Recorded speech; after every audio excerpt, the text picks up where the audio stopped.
지금 당신의 곁에 서 있는 그 사람은 동지입니까? 적입니까? 늦은 밤 모두가 잠든 화려한 빌딩 숲을 빠져나와 홀로 불 꺼진 거실에 앉아본 적이 있으신가요? 차가운 소주잔을 기울이며 텅 빈 벽을 바라볼 때 가슴 깊은 곳에서 울컥 치밀어 오르는 그 뜨거운 눈물의 정체는 무엇입니까? 몸이 부서져라 일한 육체의 피로 때문입니까? 아닙니다. 그것은 외로움이며 더 정확히 말하면 내가 가장 믿었던 사람에 대한 서글픈 배신감 때문입니다. 내가 어떻게 저 사람을 키웠는데, 내가 어떻게 저 사람에게 내 모든 속내를 다 내어주었는데 어떻게 나한테 이럴 수 있을까? 인생을 살아가며 누구나 한 번쯤은 마주하는 이 가슴 시린 순간, 나를 살아가게 했던 가장 큰 버팀목이 어느 날 나를 가장 깊은 나락으로 밀어버리는 무서운 적으로 돌변했을 때 우리는 세상이 무너지는 듯한 절망을 경험합니다. 지금 당신의 등을 서늘하게 만드는 그 사람은 과연 동지입니까? 아니면 적입니까? 지금으로부터 2000년 전 고대 로마 제국의 심장부에서도 똑같은 피눈물이 흘렀습니다. 전 세계를 호령하며 황제의 자리에 올랐던 불세출의 영웅 줄리어스 시저.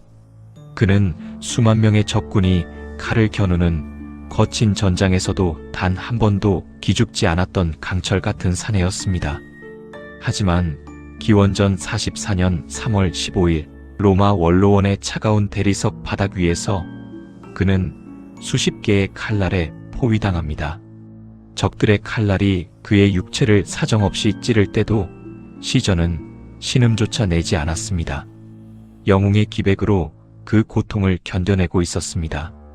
그러나 그 수많은 칼날 사이로 눈에 익은 한 남자의 손이 다가왔을 때 시저의 눈동자는 공포와 절망으로 뒤흔들립니다.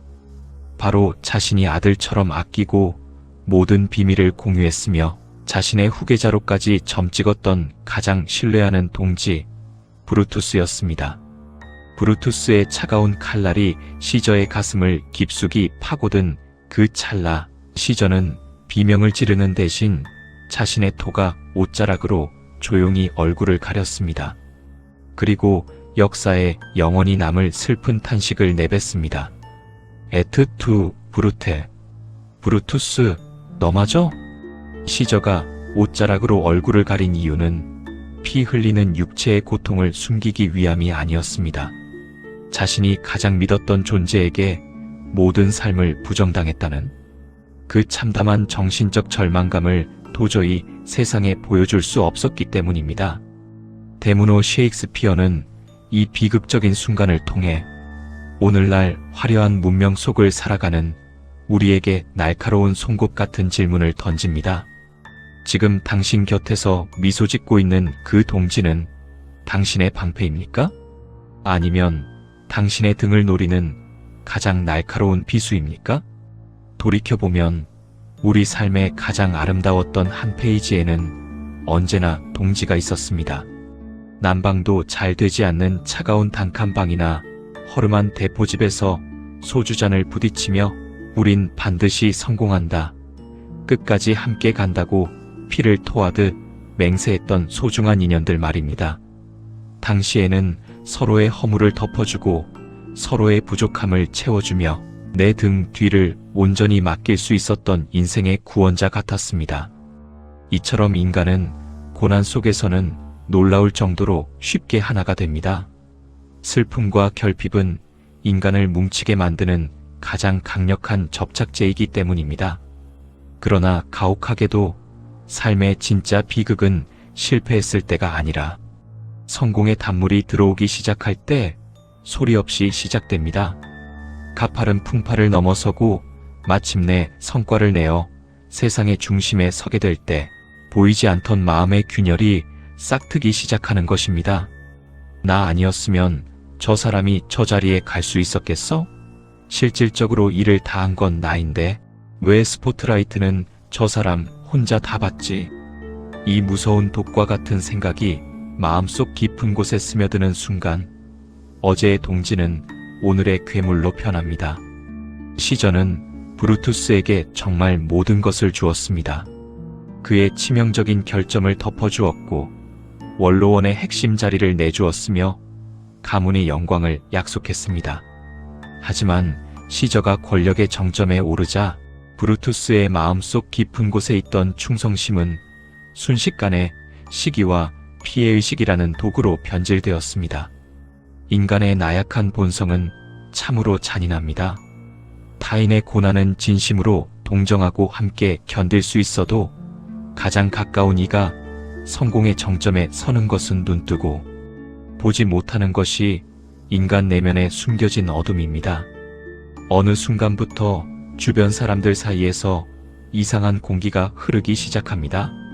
내 뜻과 본심보다 내 곁에 있는 누군가의 눈치를 주변에서 더 보기 시작한다면 그 관계는 이미 내부로부터 완전히 썩어 들어가는 사과와 같습니다. 가장 신뢰했던 동지가 보이지 않는 실세가 되어 나의 눈과 귀를 가리고 뒤에서 다른 마음을 품는 것. 이것이 바로 시저를 파멸로 몰아넣은 브루투스의 배신과 무엇이 다르겠습니까? 우리가 인생을 살아가며 빠지는 가장 치명적인 함정은 무엇입니까? 10길 물속은 알아도 한 길. 사람 속은 내가 잘 안다는 오만한 착각입니다. 저 사람은 나와 함께한 세월이 몇 년인데 절대 그럴 리 없어라는 방심입니다. 나만큼은 인간관계에서 실수를 하지 않을 것이라는 그 지독한 확신이 결국 우리 등의 가장 깊숙한 곳에 칼날을 꽂아 넣는 법입니다. 인간의 감정과 의리라는 것은 아침 안개와 같아서 상황이 바뀌고 이해관계가 얽히면 밤새 소리 소문 없이 변해버립니다.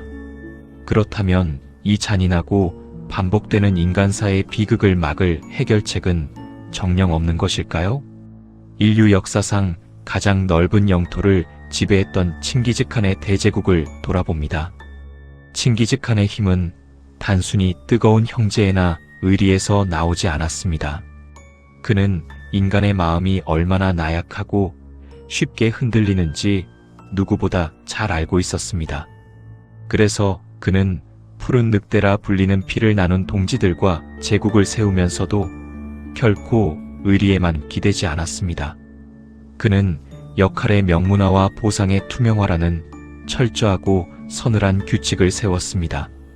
아무리 목숨을 바쳐 싸운 형제 같은 사이라 할지라도 기여한 만큼의 책임과 보상, 그리고 서로가 넘지 말아야 할 선만큼은 명확한 규칙 아래 두었습니다.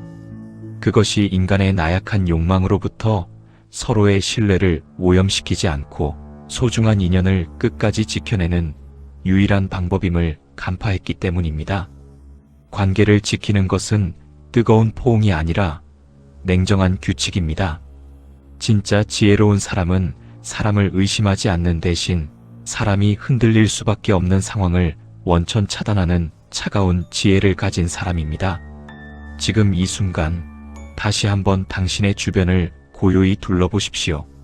당신이 가장 신뢰하는 당신만의 브루투스는 지금 어디에 서 있습니까? 혹시 당신의 등을 향해 보이지 않는 비수를 겨누고 있지는 않습니까? 설마 하며 방치해둔 작은 오해와 서운함은 시간이 흐르면 반드시 배신이라는 이름의 날카로운 부메랑이 되어 당신의 심장을 찌를 것입니다. 인생의 거대한 실패는 내 능력이 부족해서 찾아오는 것이 아닙니다. 믿음이라는 따뜻한 허울 뒤에 숨겨둔 나의 방심과 설마하는 마음에서 모든 비극은 싹을 틔웁니다. 데문호 셰익스피어는 시저의 처절한 죽음을 통해 오늘을 살아가는 우리에게 평생 잊지 못할 묵직한 인생 한 줄을 건넵니다. 가장 믿었던 사람의 손에 든 칼날을 보지 못한 것이야말로 진짜 실패다. 관계의 완성은 맹목적인 믿음 위에 세워지지 않습니다. 그 믿음이 흔들리지 않도록 지탱해줄 냉정하고 투명한 규칙 위에 세워집니다. 이제 무조건적인 믿음이라는 위태로운 방심을 거두십시오. 그리고 소중한 사람과 당신의 삶을 영원히 지켜줄 단단하고 냉정한 규칙을 지금 이 순간 구축하십시오. 그것이 당신의 내면을 지키고 삶을 승리로 이끄는 고전의 위대한 지혜입니다. 고전 한 줄의 구독, 인생 한 줄의 좋아요와 댓글을 누르시면 흔들리는 세상 속에서 당신의 삶이 한층 더 단단해집니다. 오늘 하루도 당신의 내면을 단단하게 지켜내시길 바랍니다. 다음 편에서 뵙겠습니다.